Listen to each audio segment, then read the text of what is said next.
Welcome to the Child Care Director's Chair, the podcast for bold educators who are ready to lead, grow, and shake things up in early childhood education. Whether you are a teacher eyeing that lead role, a lead stepping into leadership, or a center owner dreaming big, this is your space to grow with purpose and leave your mark. Hosted by heart-centered leadership coach Erica Sacosio, each episode brings you real talk, actionable tools, and a contagious laugh or two, all designed to help you step into your next level with confidence. So pour your coffee, pop in those earbuds, and take your seat, because your leadership journey starts right now in the Child Care Director's Chair. Hey guys, it's Erica here at the Child Care Director's Chair podcast. We are live here in New Jersey at the AEYC 80th anniversary, and the energy is amazing. You can hear people in the background. We are joined today with Amber, and we are going to talk about leadership. You know already my favorite topic. So before we jump in, Amber, give us a little bit about yourself. Okay. Hi. Yes. My name is Amber A. West, teacher, educator, motivator, anything that has to do with developing educators to become leaders in the classroom.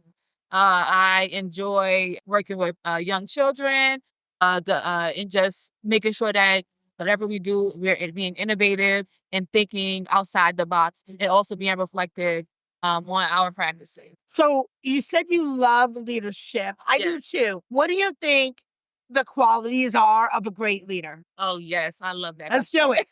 So the qualities of a great leader is definitely innovation, thinking outside the box. You're definitely going to be collaborative with your team. And you're also just going to be just thinking and making sure you're a good listener and mission driven. So definitely when you're being innovative, you're stuck into one small thing. Oh, this is how it has to be done.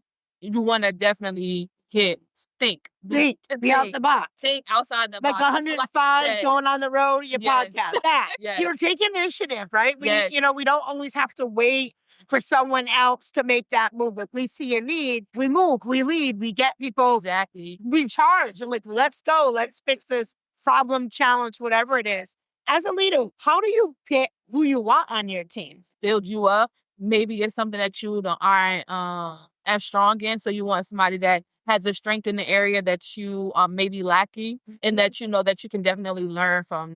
You're definitely looking for somebody that you can collaborate with. Like I said, that's part of leadership, is definitely you want to work with people that you definitely talk to, that you share ideas off of, and not just, oh, all right, well, you do this, you do that. No. Yeah. It's always about team building and having relationships. Yeah. What type of leadership style would you say you have? I will go back to it every time. I'm a collaborative leader. I'm always thinking about, I'm always asking questions like, what do you think? Like, how can we help? What can we do? What can we do differently? Always being reflective, collaborative educator, so that we can do the best for our students, and definitely making sure that all students achieve. Yeah. What age group do you work with? So I'm currently working with K-6, but I've had experience from preschool to 8th grade. Okay. And what brought you to today's conference? Yes, so I actually just finished presenting using observation as a tool for innovation in early childhood setting.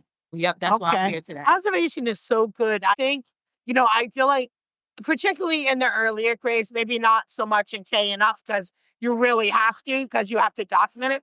But I feel like with the younger grades, I feel like teachers don't do observations as much as they should. And if they do, I also think that it's important to then, what do you do with that information? And are we being reflective enough in our practice to say, okay, I noticed this. How am I going to help support that student?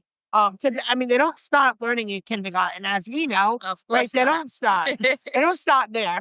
They start, from day one, Exactly. So I do think that, folks that are listening should really think about, how are they using their observations? How are they doing their assessments? How are they closing gaps? Exactly. And so that, I really was focusing on that director and the coaches and how they're using their observations to help with that growth and that of those students and of the teacher. Because sometimes everybody, you have to do those compliance things for the state or whatever. But how are you empowering your teachers?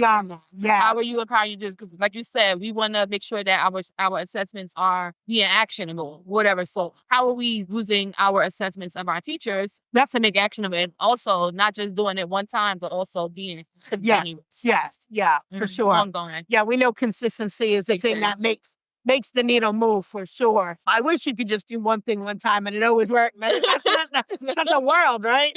That's not the world. So you presented today. Yes. What was your like aha? Or what was like the most exciting thing during your presentation for you? For me, it was just like I came to the presentation. I was like telling them like, this is my first time actually doing it with people I don't know. Yeah. So I've done different presentations, but it's always been the people that I know. Sure. And I told them, You stepping up. Exactly. You stepping up, girlfriend. I see you.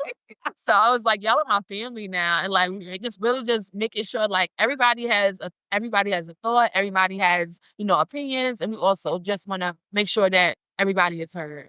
And they really felt like they were heard. And like, they also had like, oh, wow, I really didn't think about that. Yeah, you already know.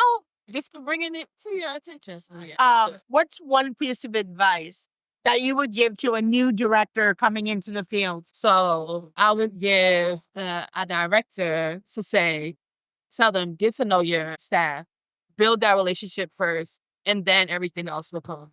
What would you say the biggest challenge that you have now, maybe either working with either personally or with working with other people? What would you say like the biggest challenge that we're facing right now? So the biggest challenge would be just making sure you're on the same page and like everything is aligned. So if your mission isn't the same, if your vision isn't the same, it's not going to work. It's not going to get the students to get to know their ABC. Not going to get the students to pass that state test if your vision isn't aligned. So if you don't have something that's aligned to each. Yeah. That's why I asked you, how do you pick who's on your team? Yes. Because they got to be able to see your vision, your mission. And like you said, we're not always going to agree, but if they're not bought into a high quality or they're not bought into whatever your school is moving towards, it's the very long road. So is there anything that I didn't ask you as we wrap up that you would like to leave the audience with? Definitely just be open, be curious, have fun with your staff. And everything else will come. Okay. The most important question I'm going to ask you right now. What's your favorite kind of ice cream? My favorite kind of ice cream is Haagen-Dazs white chocolate raspberry truffle. Oh, good. Yes. That sounds good. All right, guys, you heard it here first on the Child Care Directors Chair podcast. We are signing off from New Jersey, AUIC. That's a wrap for this episode of the Child Care Directors Chair, where we believe leaders aren't born, they're grown. If something sparked for you today, share it, shout it out, or pass it along to the next bold changemaker in childcare. Don't forget to subscribe, leave a review, and stay connected with Erica Sacoccio for more real talk leadership tools and a whole lot of inspiration. Until next time, lead with heart, grow with fire, and always remember, the chair is yours. Now own it.